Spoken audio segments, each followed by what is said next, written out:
Well, good afternoon, everyone, and welcome back to the colloquia for the Center for Humanities.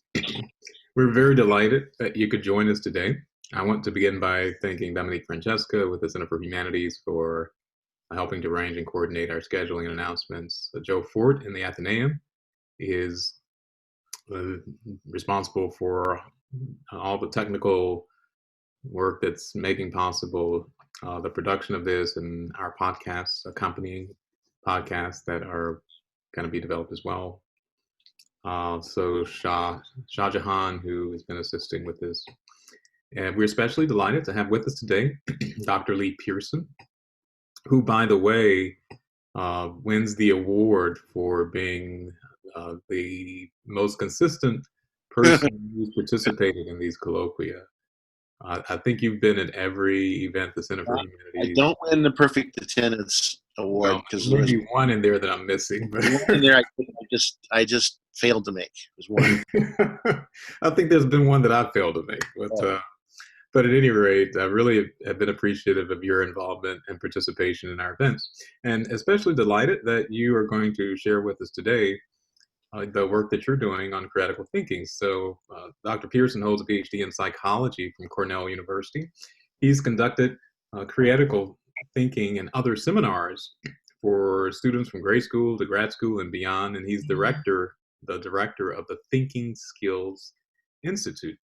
So he's going to be talking about this today, but very briefly, this critical thinking refers to processes of going beyond the faulty automatic programs that make bad critical thinking and break good creative thinking. Introspection on thinking, he emphasizes, is the most important cognitive skill that is not explicitly taught at any level of schooling. And so he's going to be sharing with us today his work on this. So please join me in welcoming Lee Pierson, and we're delighted to have you. Thank you. I can hear the thunderous applause. I can't hear anything. Anyway, well, let's see. I'd want to start here telling you what's going to happen. I've got to talk about a few things before I can talk about introspection. I'm going to talk a little bit about thinking, just a little bit about volition, will of all things, and then I can then talk about introspection. I will then talk about introspection, and then finally I can segue into how all those things come together to make critical thinking, and maybe discuss an implication or two for education. So my friend, longtime friend, Dr. Evan Pico, who I see on screen, sent me a nice picture. Let's see, to start things off with. That's the title page. That's me. That's my email. And if I move that, here we have a nice New Yorker cartoon. I don't know if you can read it there or not, but it says, how should I know what I'm thinking? I'm not a mind reader. Well, there's a certain element of truth to this, even for reading your own mind. That is, it doesn't happen automatically. A lot of stuff can go on in your mind, and it just whizzes right by you, and that's not always good. So it's a good skill. I'm going to claim it's a good skill to develop, to learn how to read your own mind. I actually think you can read other people's minds too, to a certain degree, but I think that's another topic, so I'll leave that. So let me see if I can get back to. So let's talk about, well, let me say a word about introspection and then talk about thinking. Introspection, which according to the Stanford Encyclopedia of Philosophy, is a means of learning about one's own currently ongoing or perhaps very recently past mental states or processes. And it was the original principal methodology of scientific psychology back in the 19th and early 20th century, as practiced by William James, for example, Wilhelm Wundt, the German, Titchener, the English-American psychologist, and my favorites from back in those days, the German Würzburg psychologists. And there were others, and they used introspection.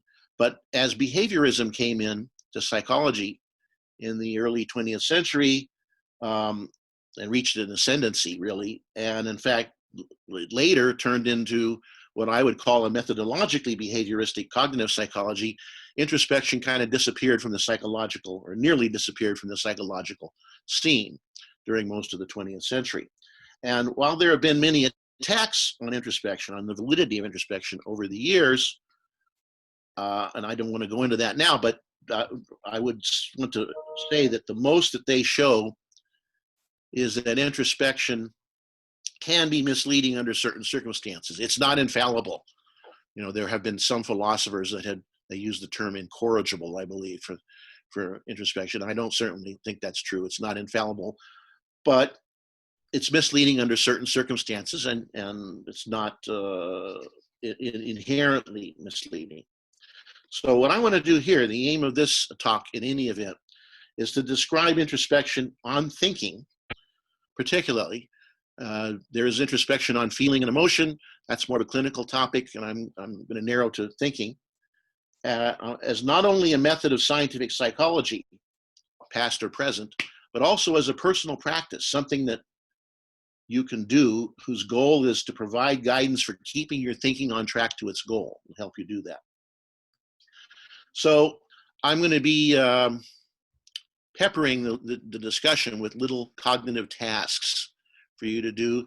All you really have to do in response to these tasks is think of the answer. You don't have to tell me, you don't have to, you can write them down if you want to, but you don't have to do that. You're not being tested. If you want to stick some comments in the chat, we've already got a little chat going on here. Let's see. Okay, there'll be a Q&A at the end. Yes, indeed there will. So if you want to stick a comment in the chat, you can, but you don't have to. All I really want you to do for my purposes is think of the answer to whatever it is I'm asking you. Just think of the answer. And that will illustrate my points. In other words, the proof is in your pudding. If you get the response that I'm looking for, then you'll see that my point has some validity. So here's my first little cognitive task. Very easy. It's a spelling task, but it's a very easy task. What I'm going to do is, let's see, how do I do this?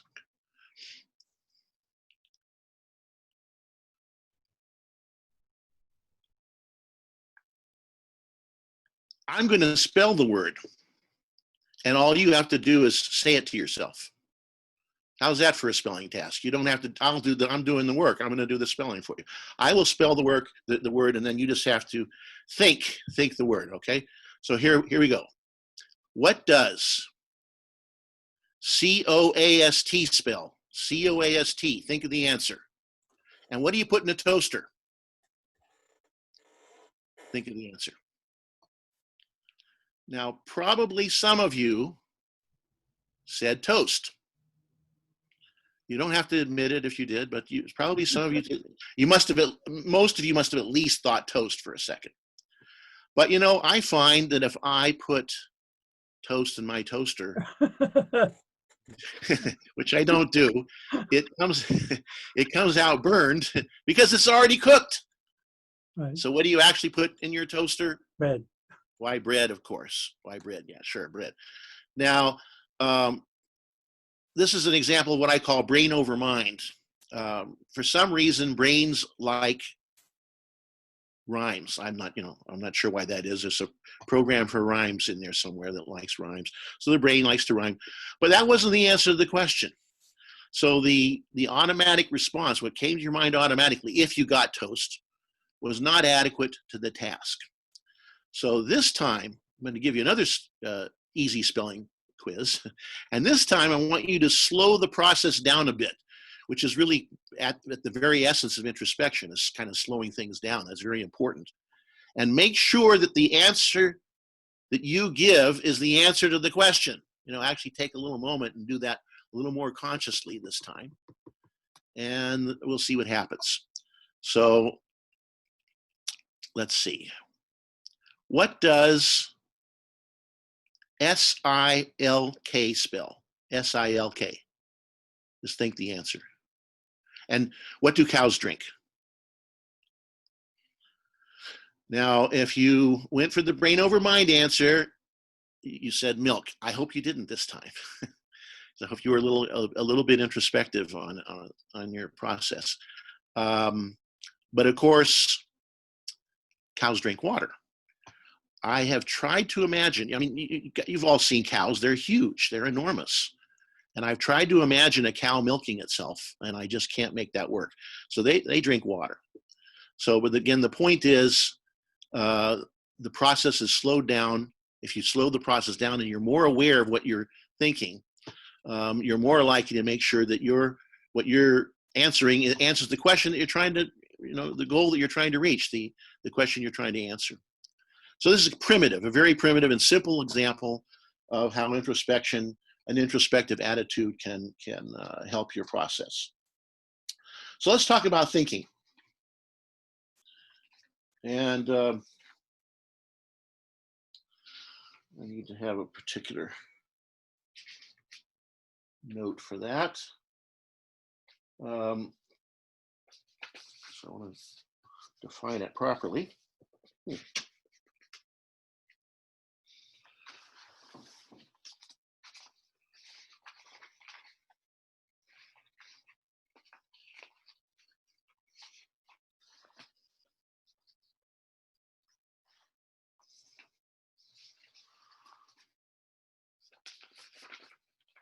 All right. Well, anyway, thinking is a cognitive process that produces new knowledge from old by asking and answering questions, basically. You ask yourself a question and you answer it.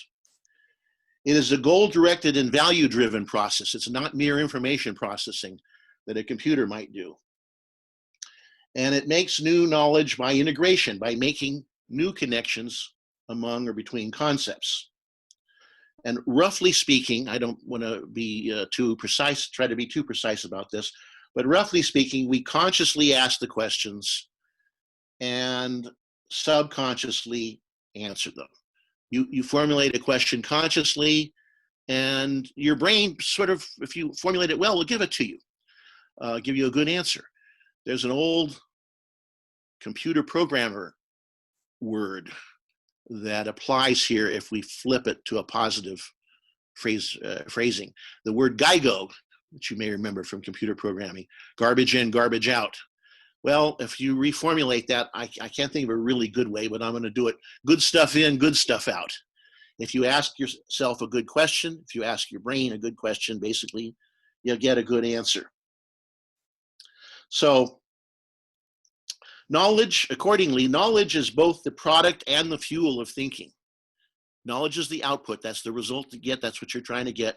But you also need to have knowledge inputted along the way on a sort of continuing basis to keep the thought process moving. Just take the simplest old-fashioned syllogism from the textbook, all men are mortal. Socrates, they usually pick on him. Socrates is a man, therefore Socrates is mortal. By the way, note that this syllogism works equally well with a female version with Socrates' wife. All women are mortal. What's her name? Xanthippe is a woman. Therefore, Xanthippe is mortal. Works just the same.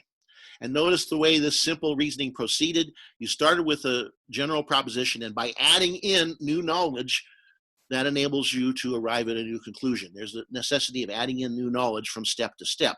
And that is not true. That is not limited to formal syllogistic or even deductive reasoning.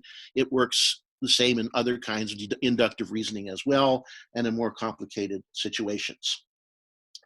So activating the right knowledge keeps thinking moving towards its goal. Knowledge builds on knowledge. If you can activate the right knowledge, you can perform basically any cognitive task. However, we know more than we automatically use. There's more knowledge that we have in our memories or that is readily available to us in our books and stuff, other external sources readily available, but there's more of that stuff out there than we use automatically. You take, for example, the distinction between passive and active vocabulary. I don't know the exact numbers, but you can recognize many more words passively, passive recognition, than you would use in your own writing on your own initiative. It might even be like the tip of an iceberg. It might be like 9 to 1 or something. I'm not sure, but there's some big difference between those two things. Now, of course, some relevant knowledge is activated automatically during the progress of thinking, but again, not always enough of the right knowledge to keep it on track to its goal. Also, maybe even more important, you may automatically activate wrong or the wrong knowledge or false knowledge. It's false knowledge, it's not really knowledge if it's false. And that causes serious trouble. That leads to what I call misapplied automatism. And let me just give you a quick example of what I mean. What I mean by automatism is the fact that you learn, that as you learn skills, the content of what you're doing kind of recedes from awareness. So as you learn how to drive a car, when you first learn how to drive a car, this is a classic example, you have to pay careful attention to the steering wheel and if it the brake and everything. And if it happens to be a stick shift, you have to worry about adjusting the clutch and the gas and all of that stuff that you do consciously and is very difficult. Once you learn how to do it, it just happens. Your brain just does it for you, and you can use your mind to run off and do something else. But the problem is, and then of course automatism or automatization is a very good thing, but the problem is you can misapply automatism. It can get applied to situations where it doesn't properly apply, and then you can get into trouble. So here, a simple example. I don't know if this works for anybody anymore, but it used to be this way. I was driving with a friend of mine, and we were talking about blundering and errors and automatism. And we went into the parking lot, one of these parking lots where you leave your keys in the car so that they can move the car somewhere else if they want to. You can probably already see what's going to happen. And this was before the days of the little beepers and things, electronic keys that people now carry for their cars mostly. We just had one set of keys. And I got on my side and he got on his side, closed the doors, and what happened? Yes, the keys were locked in the car, and it was a mess. Eventually we managed to get through the trunk and burrow through the back seat or something, but it was a big problem. So what happened there?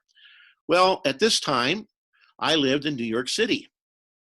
And in New York City, in some places, you develop a perfectly reasonable automatization, a habit of locking your door when you close it. Doesn't really do any good, I guess, but you do it anyway. It may give you some help, and it's perfectly reasonable in its proper context. But here was a situation which was a little bit out of context and wrong. And in fact, I remember when I got out of the car, as I was getting out, a little voice in the back of my mind was telling me something's different here. Something's wrong. Something's a little bit off. And I will talk about that little voice later. That's what I call inklings. Those little voices are inklings. They're very important. And I failed to take my own advice, which is pay attention to inklings. I failed, and I got out of the car. And I also remember when I was getting out, I was out standing there, and the door was about to close. I tried to reach the door, but I just couldn't. It got away from me, and boom, it's closed. So that's misapplied automatism, and that's why volitional control is very important to the progress of thinking, that we don't automatically activate all the knowledge that we need, and we sometimes activate knowledge that goes against us, either by being false or by being out of context, shall we say. Effective thinking is all about activating the right knowledge at the right time. So I think I'm going to, I think I will give you a little task just to keep you on your toes here, another little thinking task that will show how activating the right knowledge can facilitate thinking. Now, this little question went out of date, but has come back into date again, I think. I think most of you will be able to relate to this.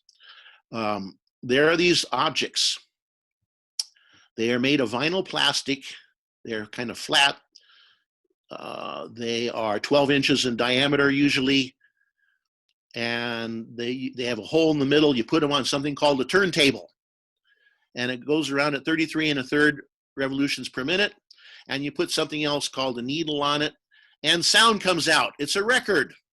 Now, records, of course, disappeared for a while. When cassette tapes came out, or they didn't really disappear with the tapes because tapes were pretty bad. Well, they really took a hit when CDs came out. But they've made a comeback because some people think analog sounds better than digital and so on. Anyway, I think all of you probably know what a record is. Maybe even, and some of you know from the old days, I can see. Some of you know from the old days. And maybe even some of you have played a record before. And that will be helpful to you in answering this question. My question is simply, how many grooves are there on a 12-inch in diameter, 33 1/3 RPM record? You might take a moment and I think Dr. Johnson thinks he knows the answer, and he may be right, but he may not be right.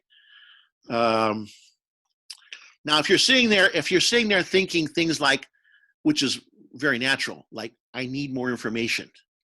Maybe I need the spacing between the grooves or something like that. No, that's wrong. That's wrong.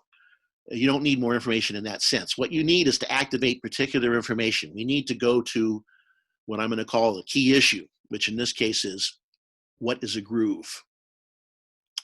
And I could draw it. I guess I could have made a slide for this, but maybe I can avoid all that. It's tempting to automatically think of grooves because of CDs, I think. I think CDs make this question harder because of a compact disc. It's easy to think of grooves as a whole bunch of concentric circles that go from the edge of the circle into the hole that are just, one circle after another. But of course, that can't be right. If you put a needle down on that, it would just go around and it wouldn't go any. It would stay around the outside of the record. It wouldn't go anywhere. You just go around and around. No, what is the actual shape of a groove? And if you just think about that for a moment, I think most of you will realize that it is a spiral. It's a very tight spiral, but it is nonetheless a spiral from the outside that goes around. And once you realize that, a spiral is a continuous curve. So the answer you would get would be, see if anybody's put it in the chat. Nobody's chatting this up. Huh? Okay, nobody's chatting this one up. Well, the answer you get would be 1. Anybody thinking 1? Pretty good answer. Not quite right. I mean, that's like the first plateau. That's a good answer. It's progress. But then if you activate some more knowledge, the key to solving things, activating more knowledge, you think about, what is a record? What's the nature of a record? And you might have to think about this for a little while, but if you think about it and think about the fact that when you play a record and you like what you're hearing, you may want to do what with the record to make it play some more when you're finished. You finish, you take it and you flip it over to the other side. So the correct answer is 2. So there, I think you can see that the process of knowledge activation, and I think it's usually verbal. Most times, in most cases, it's verbal, I think, but not always. In this case, it would probably be in a sort of imagistic form in which you would think of the knowledge. You probably, I mean, I described it verbally and you could, but many people anyway would do it visually. Okay.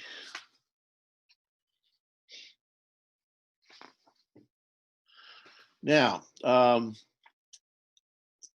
was saying that the automatic processes don't always bring stuff to bear, so we need to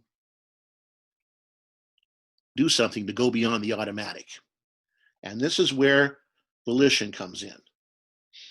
It's about activating the further knowledge that is needed to keep your thinking on track when the automatic stuff has petered out or sent you off track somewhere. So what's volition? Well, this is the nature of free will. The existence of free will and the nature of free will has been debated in philosophy for centuries. And I think I know the answer, but you'll have to decide for yourself. But in any event, this doesn't have to be the complete answer. You may think that there are other things involved than what I'm going to talk about, and that's all right as far as this issue is concerned.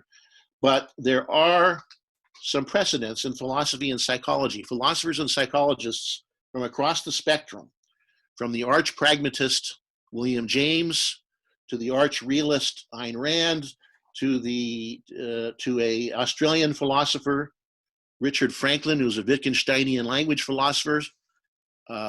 I think I read something in Jean-Paul Sartre, but I couldn't find it, so I guess I can't claim it. But that'd bring in an existentialist philosopher. So from many different angles, you get the idea that volition, will, the effort of will, mental effort, is basically effort of attention in thinking. That is the essence of it. And here I want to quote William James, who is perhaps the greatest of all psychologists and a very good writer. And I'm happy to say that I am a great grand student of William James, because my advisor at Cornell, I was the last student of J.J. Gibson, perception psychologist at Cornell, and he was a student of E.B. Holt, who was a Princeton psychologist and philosopher, and he was a student of William James. So that makes me a great grand student of William James. Anyway, here's what James says. He says, effort of attention is the essential phenomenon of will. This is in Principles of Psychology. To think, he writes, is the only moral act. And then in a later book, which I strongly recommend, this is a nice little book by James called Talks to Teachers. It's a longer title, but that's enough. Talks to Teachers. It's a book he wrote somewhat later, and he said things in a more straightforward way for the teachers, and it's very good on this point. I'll just read a short passage. James says in Talks to Teachers about will. If then you are asked, in what does a moral act consist when reduced to its simplest and most elementary form? You can make only one reply. You can say that it consists in the effort of attention by which we hold fast to an idea which, but for that effort of attention, would be driven out of the mind by the other psychological tendencies that are there. To think, in short, is the secret of will. And then he also says at another point in the same article, part of the book, says to hold the right idea steadily enough before the attention to let it exert its adequate effects. That's what the essence of will. To hold the right idea steadily enough for the attention to let it exert its adequate effects. Now, what are these adequate effects? Why make a big deal out of this? The point is, the longer you hold a thought purpose in mind, a thought goal, a question or an intention, either one. Actually, you can even a word, but it's better with a question or intention. The longer you hold in mind, the more knowledge you get from your brain, the more your brain will give you about that particular item. You'll get more stuff up. And there's an interesting neurophysiological theory that I think fits with this by a psychologist named Bernard Bars, but you don't need to get into the neurophysiology because you know it works just by introspection, basically. You know it works. So mental effort, volitional effort results in holding something like a question or intention in mind in a thought process longer than it would have otherwise remained there, and that results in more knowledge about that thought content coming to mind and becoming active. I guess everything I've done so far is an example of that. But let me give you another, quick hitting example. Some of you perhaps are baseball fans. Maybe there are somewhere, or at least if you aren't, you know what baseball is probably. And it's not being played right now, but we'll see what happens.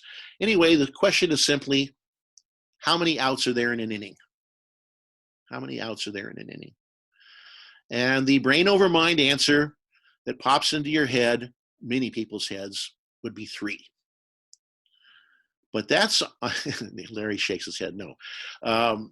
That's on the assumption that you're the only one, an inning has only your at bats in it, which your brain seems to want to, people's brains seem to want to make that. But of course, if you ask yourself, just take a moment and think, what is an inning?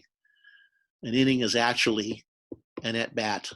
An at-bat for both sides, for each side. So they get 3 outs each. The correct total is 6. So the addition, a little bit of volitional thought to go beyond the automatic, gives you the correct answer. So the basic purpose of volition is to keep your thinking moving on track to its goal, while overriding any bad programming that may stop or sidetrack it. How does it do it? By pumping knowledge into your thought process. And the longer you exert the mental effort, the more knowledge comes to mind, the more is activated. That knowledge fuels your continued thought process. It will bridge whatever gap might exist, help you bridge the gap in your thinking. Now, whatever programming that we may be subject to, whether it's from genes or parents or schooling or socioeconomic status or other environmental factors, can be overridden by volitional effort, or I'm going to claim that anyway. With volitionally directed attention, you can activate more knowledge than comes to mind automatically and get to correct conclusions that would otherwise not be reachable, as well as correct errors that would otherwise be uncorrectable. Let's do it that way. And you do that by overriding the programming with new knowledge. We can thus choose to make our judgments based on all the available facts. People don't always do that, and this is obvious. And some people conclude from that being objective is impossible, because you're always in your upbringing and your education and your genes, whatever factor you want to refer to. But nevertheless, despite any of those factors, you can still choose to think some more. You can still choose to activate more knowledge and therefore be objective. Now, it doesn't make you infallible, but you're open to the kind of self-correction that is not available to deterministic systems, like, for example, such as artificial intelligence. Maybe Dr. Johnson and I might discuss that tomorrow. I don't know, but we'll see. I'm going to leave that topic for now. Okay, I got to move quickly here. Just trying harder, however, is not effective, is not enough to sustain an effective thought process. And here I'm going to share a screen, if I can. Let's see, I didn't do that already, but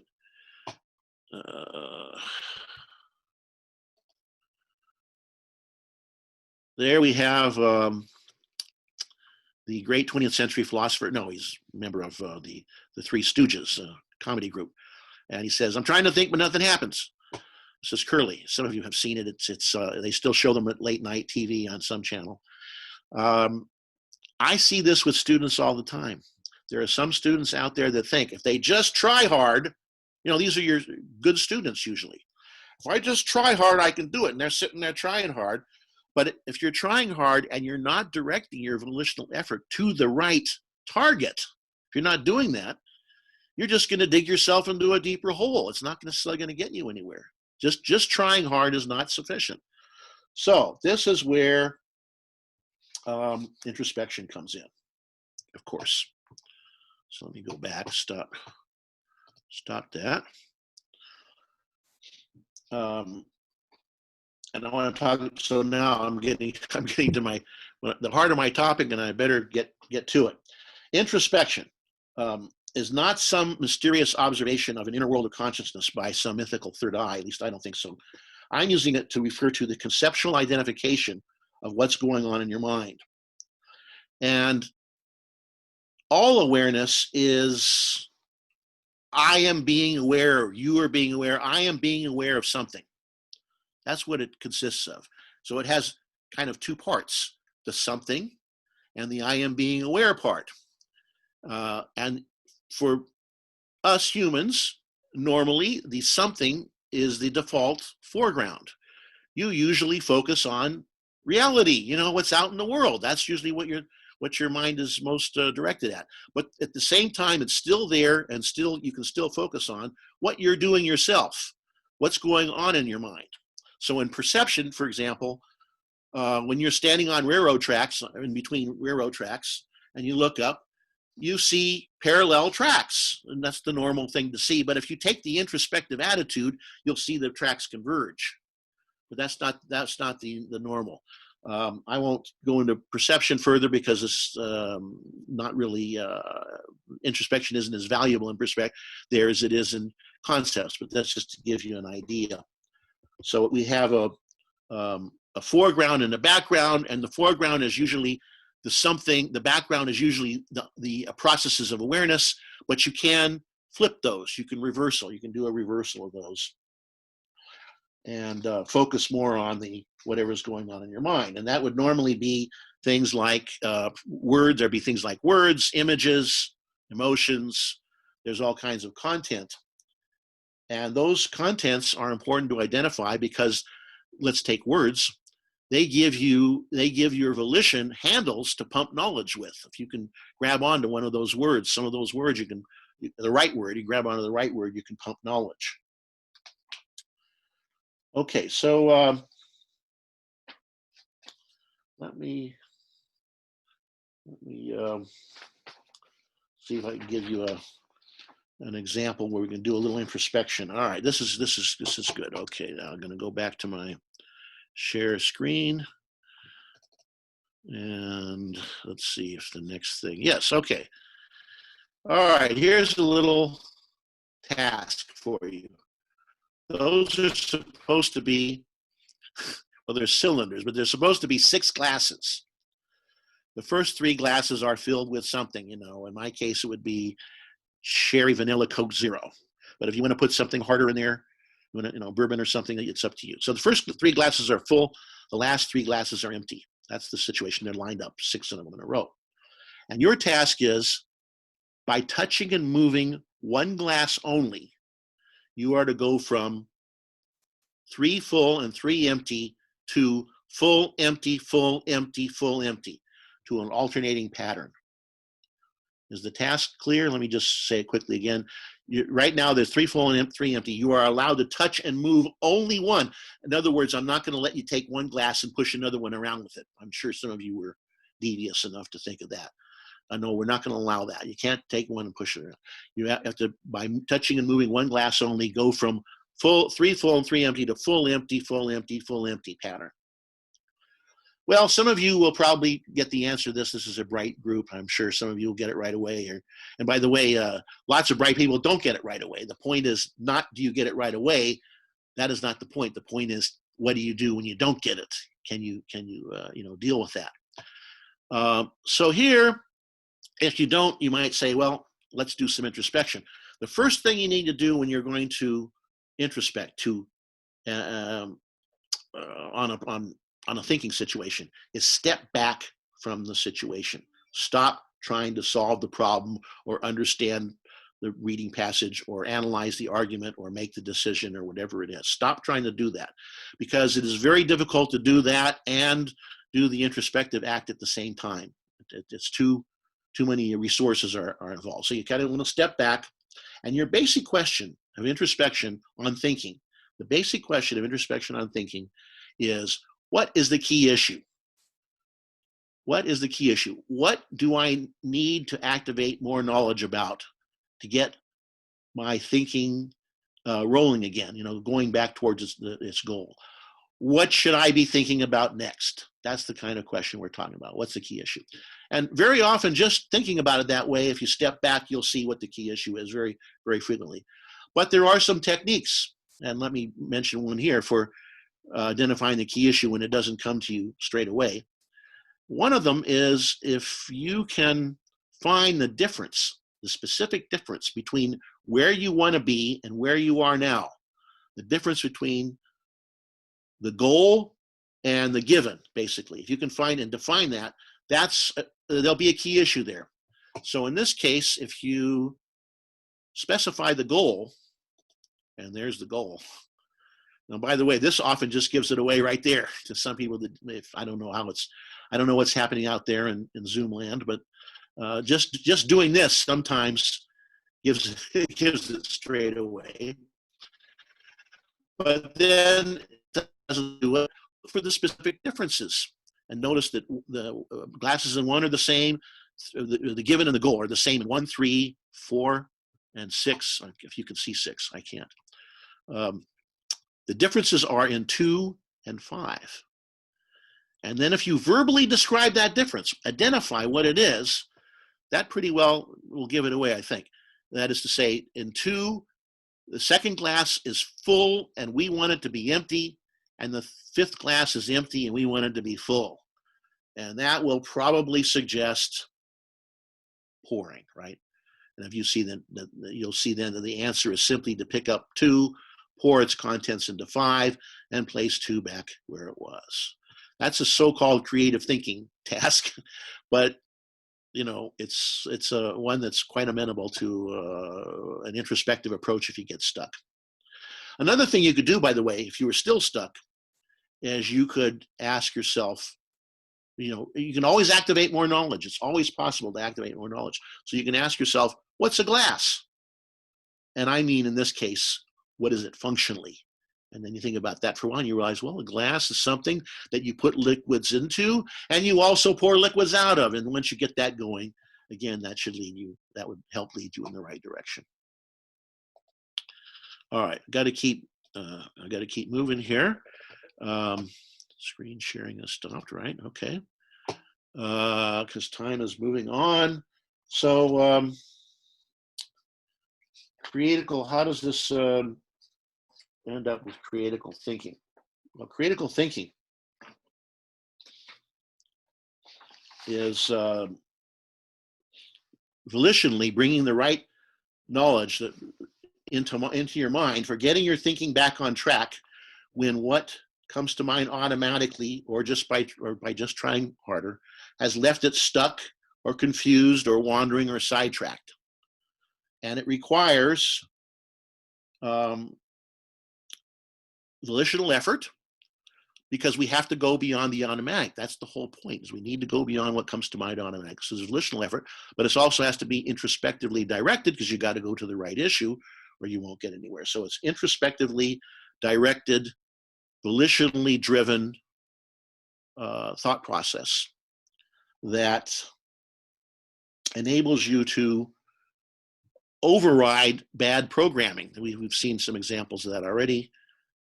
And the bad programming can kill your either your critical or your creative thinking, because the blocks to critical and creative thinking are in both cases are very often bad assumptions that your mind is making.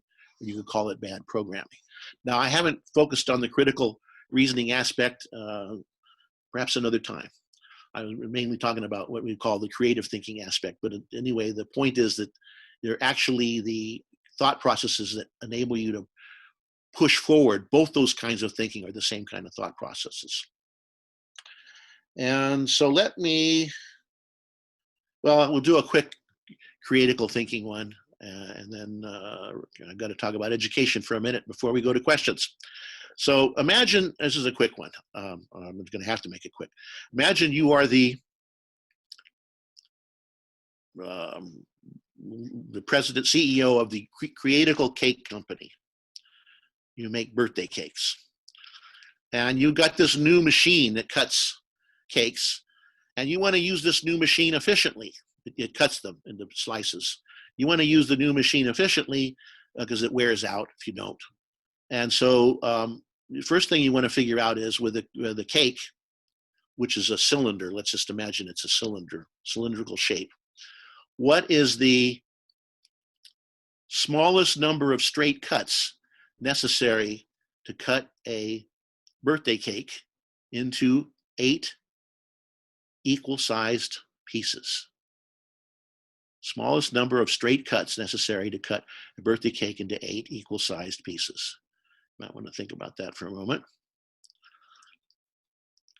And then you realize, the answer that comes to mind automatically, which you should always be suspicious of, is, let me see, 1, 2, 3. I get 4 as the answer comes to mind immediately.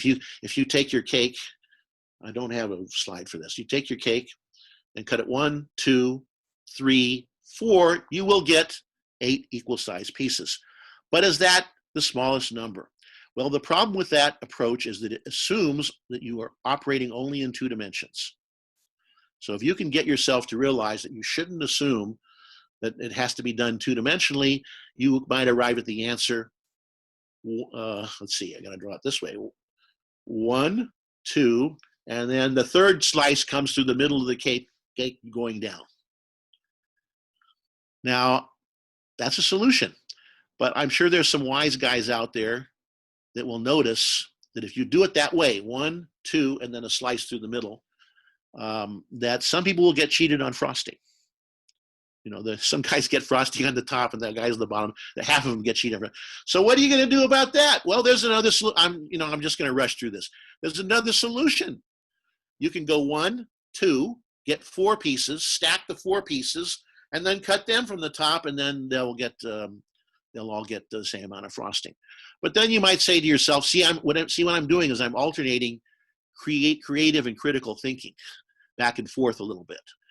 We had the creative solution, but hey, what about this, the critical thought? And now we come back and have another creative solution. Well, but then the next thing is, could this be messy? When you're cutting from the 4 pieces that are stacked, is your machine really going to be able to do that? So you might be able to deal with that. Maybe I'm just going to throw something out. Maybe you could freeze it with liquid nitrogen, and so that you could cut it. Well, I don't know if that would work, but anyway, that's something to think about.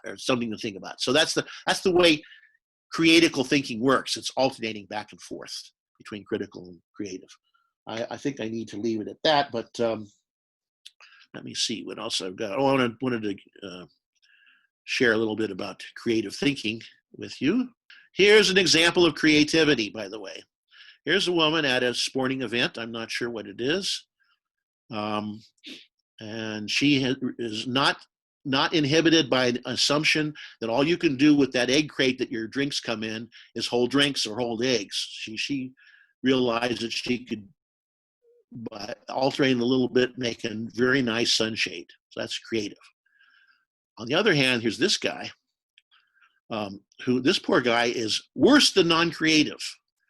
Not only has he not challenged the assumption, he's made an extra assumption that prevents him from using what was given to him originally. You know, he's got a hat. The hat was made to shade the sun, but he's now, he's dug himself into even deeper hole. So that's what I would call anti-creativity.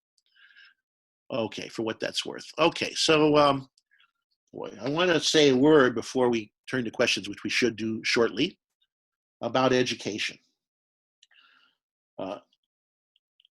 Critical thinking, I didn't say this yet, has 3 parts really.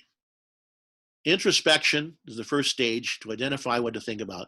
Then there's recollection, activating the knowledge, and then there's what I'm going to call imagination, which is using the knowledge.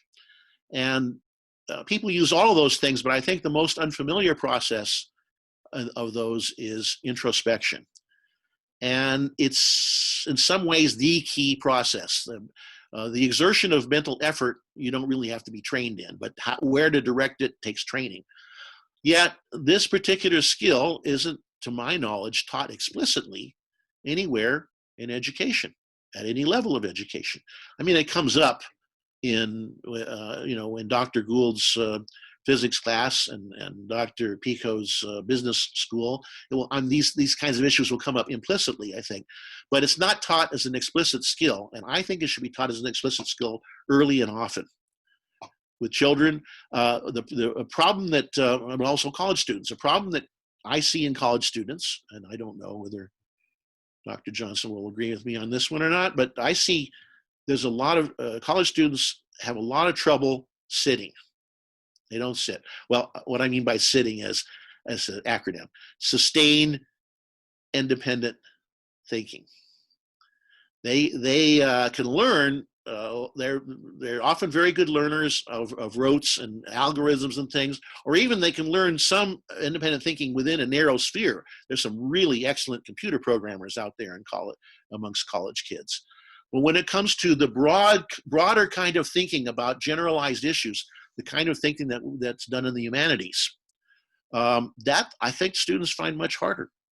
They get stuck, and they don't know what to do when they get stuck. And I'm going to suggest that what you should do when you get stuck is step back, identify the key issue, activate knowledge about the key issue, and then you'll get going again. And if that skill were taught in school, I believe myself that would make a huge difference in students' abilities across the board, including things like reading comprehension that I can't discuss now, but reading comprehension or decision making or other cognitive tasks.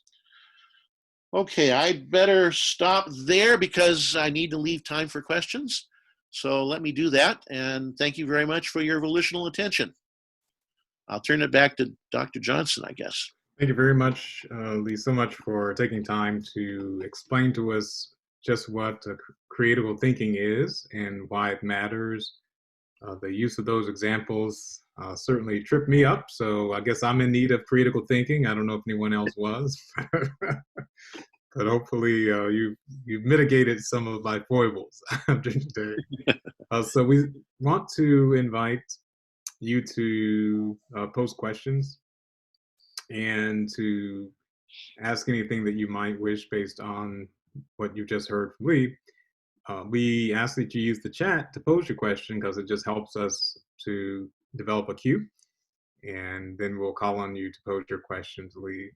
And we might get started by maybe you can tell us, Lee, how did you become interested in critical thinking? Was this something that grew out of another project, or how did you arrive at this? I guess, how can I start this? I would say that I've always been interested, even as a child, in how my mind works and trying to figure out if I could make it work better. And eventually, I wanted to be some kind of scientist as a kid, but it took me a long time to come around to psychology. But then I realized that psychology, when I got to grad school, had gotten, in my opinion, hijacked by behaviorism, the academic psychology. And the notion of will and volition is a no-no, is still mostly a no-no in psychology, and certainly at least controversial. So I read some authors about the authors I mentioned. I read about free will when I was maybe a freshman in college, and I became very interested in that issue. And by the way, since you brought it up, there's a really, if for those who are of a philosophical bent, there's a really excellent book called Free Will and Epistemology, which is an extended argument as to why free will is crucial for achieving knowledge. You can't get knowledge without free will. There's an argument. Now, the argument's been around for, I didn't go through it. I've sort of touched upon it a little bit. The argument has gone around for ages and ages. But the guy who wrote this book, whose name is Locke, Lockie,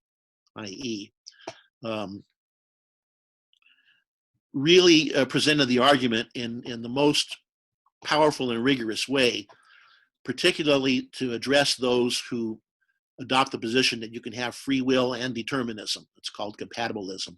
And he attempts to refute, I think succeeds in refuting that position. And that's the most common position nowadays. So I think that what he's done is he's put the ball back in their court, the determinists' court at the very least. And anyway, I think free will is extremely important in psychology, in philosophy, in politics, in education, you name it. And so it's always fascinated me. I guess I could say more, but that's enough.